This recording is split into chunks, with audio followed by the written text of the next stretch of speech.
आप सभी स्वयं सहायता समूह की दीदियों का हमारे वीडियो पे स्वागत है। और आज की वीडियो में हम आपको बताने वाले हैं कि समूह में जो आरएफ का पैसा आता है, जो कि 15,000 रुपये होता है, तो इस पैसे को समूह में कब तक मिलता है और अगर ये पैसा समूह में मिल गया है तो अब इसका दीदी लोग क्या करेंगी, कैसे इसको यूज़ करेंगी, इसका क्या उपयोग होगा और क्या इस पर ब्याज लगेगा, और यदि लगेगा तो कितना लगेगा, और इसको हम कितने समय में इसको वापस कर सकते हैं, इसका क्या कर सकते हैं। बहुत सारे आपके मन में सवाल होंगे। तो जो भी नए समूह बने थे, जिनको ये आरएफ का पैसा यानी कि जो 15,000 रुपये यदि आपके खाते में आया है, समूह के खाते में, तो अब उसका दीदी लोग क्या करेंगी। सबसे पहला सवाल आपके मन में यही सवाल उठ रहा होगा। तो जो भी समूह की अध्यक्ष सचिव कोषाध्यक्ष हैं, वो ही समूह को चलाती हैं और उनकी ही जिम्मेदारी है। तो विशेषकर जो अध्यक्ष सचिव कोषाध्यक्ष हैं, वो इस बात को अच्छे से समझ लें जो आज के वीडियो में मैं बताने वाली हूँ। साथ ही समूह की अन्य दीदियाँ भी इसको अच्छे से समझ लें, क्योंकि उनकी भी उतनी ही जिम्मेदारी बनती है कि समूह की जानकारी रखने की, क्योंकि वो भी समूह की सदस्य हैं और पूरा अधिकार है उनको जानकारी रखने का। तो आज के वीडियो में हम आपको ये बताने वाले हैं कि यदि समूह में आपने 15,000 रुपये समूह के खाते पर सरकार द्वारा भेजे गए हैं, पाए हैं, तो अभी इनका आप लोग क्या करेंगी।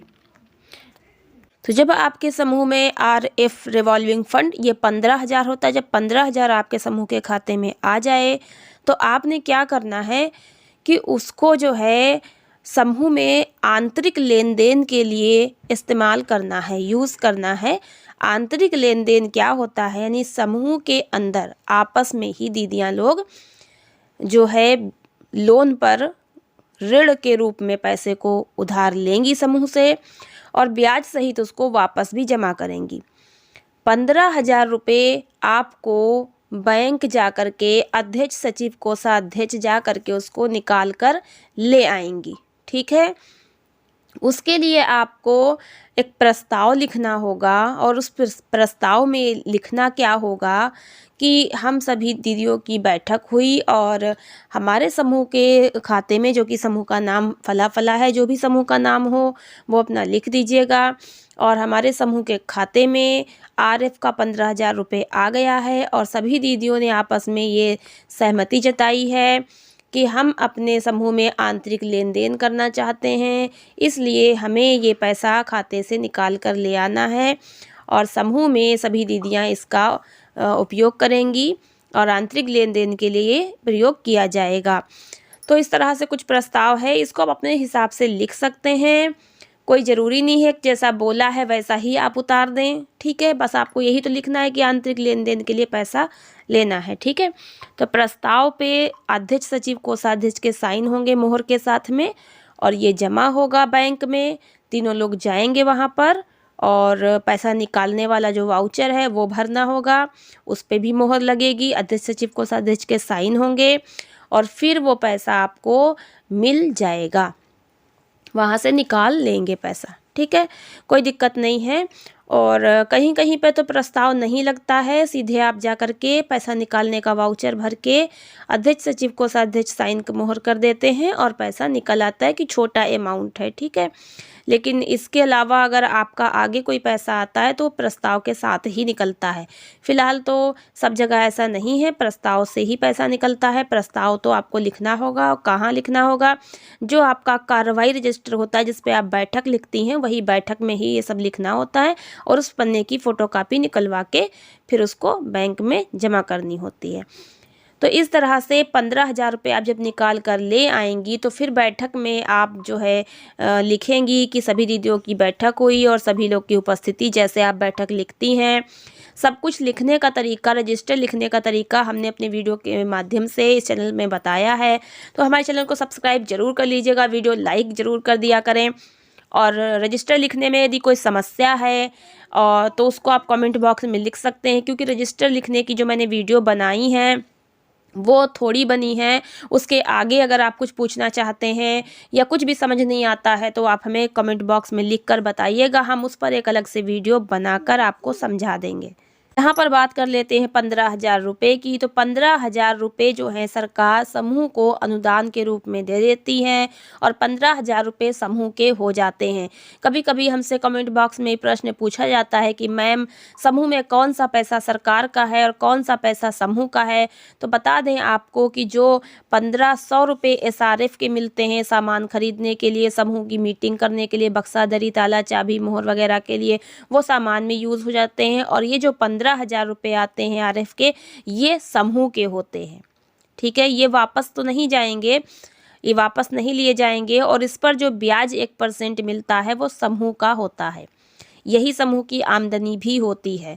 अगर कोई दीदी ये कहती है कि 15,000 रुपये पे कोई ब्याज नहीं लगता, तो लगता है। ठीक है, सरकार आपसे नहीं लेगी, लेकिन समूह में जब इसको बांटा जाएगा, ऋण के रूप में दीदियों को दिया जाएगा, तो इस पर 1% ब्याज तो लिया जाएगा और ये समूह के खाते पर जमा होगा। ठीक है, तो 15,000 रुपये समूह में जब निकाल कर आ जाते हैं, तो जिन दीदियों को आवश्यकता हो, 2 दीदी भी ले सकती हैं, 3 दीदी भी ले सकती हैं, सभी दीदियों को आवश्यकता होगी तो सभी दीदियां ले सकती हैं। मतलब कि आप अपने समूह में मीटिंग कर लीजिए और जिसको जितनी आवश्यकता हो उसी हिसाब से एक दूसरे की मदद के लिए ये बांट सकते हैं। अब यदि 15,000 के लिए मान लीजिए समूह में 10 दीदियां हैं और सभी लोग इस पे लेने के लिए कहें कि नहीं पैसा आया है, हम 10 रुपये जमा करते हैं, हमारा भी हिस्सा है, तो देखिए यहाँ पर हिस्से की बात नहीं है, क्योंकि ये फ्री तो पैसा बट नहीं रहा है, ये आपको वापस भी तो करना है। और जो भी पैसा सरकार समूह में दे रही है वो आपकी कुछ न कुछ आवश्यकताओं को पूरा कर लेने के लिए ऋण के रूप में दिया जा रहा है, तो इसको तो आपको ब्याज सहित वापस करना ही है। तो यदि आपको कोई ज़रूरत है, आवश्यकता है पैसों की और कहीं से पैसों की व्यवस्था नहीं है, तो आप समूह से उधार ले सकती हैं और अपना काम निकाल सकती हैं। तो 15,000 रुपये जो हैं 2 दीदियों में भी बँट सकते हैं, जिससे उनका कुछ ना कुछ काम निकल जाए और वो वापस करती रहेंगी धीरे धीरे, तो कोई और दीदियां उधार ले सकती हैं। इस पर मैंने डिटेल में और भी जानकारियां दी है, नीचे डिस्क्रिप्शन में आपको लिंक मिल जाएंगे समूह के फ़ंड के बारे में। ज़रूर वीडियो देखिए और जानकारी प्राप्त कीजिए। और साथ ही ग्राम संगठन का जो फ़ंड है और CLF का जो फ़ंड है, उस पर भी मैंने वीडियो बनाई है कि फ़ंड कौन कौन से आते हैं और किस किस काम के लिए आते हैं, किस पर कितना ब्याज लगेगा और किस पर नहीं लगेगा। सभी चीज़ों की जानकारी मैंने डिटेल में समझाई है। नीचे डिस्क्रिप्शन में लिंक है, वीडियोस ज़रूर देखें ताकि आपको सही जानकारी प्राप्त हो सके। तो ये 15,000 रुपये जो हैं समूह के ही होते हैं। ठीक है, और समूह में दीदियाँ लोन पर इसको लेती हैं, लेकिन एक विशेष बात जो इसके बारे में वो ये है कि ये जो 15,000 रुपये हैं वो समूह के ही हैं। ऐसा क्यों कहा जाता है? ऐसा इसलिए क्योंकि जब 15,000 समूह में आ जाते हैं, ये वापस नहीं होते हैं, ये बस अपने समूह के खाते पर रखिए और लेन देन करते रहिए। तो यहाँ पर आपको बता दें कि 15,000 ये सभी दीदियों के होते हैं, जितनी भी दीदियाँ समूह में जुड़ी हुई हैं। लेकिन किसी दीदी को ये तब तक नहीं मिलेंगे जब तक समूह चलेगा। यानी समूह का मतलब चलने का ये है कि 10 साल तो कम से कम समूह चलना ही चलना है और उसमें कुछ ना कुछ आपको रोजगार करके दिखाना है, अपने पैरों पर खड़ा होना है, आर्थिक स्थिति से मजबूत बनना है।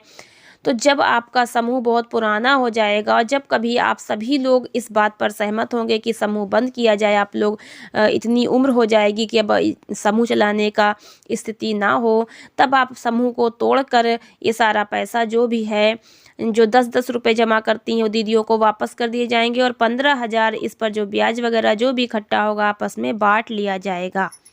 समूह इसलिए बनवाए जा रहे हैं ताकि महिलाएं सशक्त हों, आर्थिक रूप से मजबूत बने। इसलिए समूह से जुड़िए और समूह का लाभ उठाइए।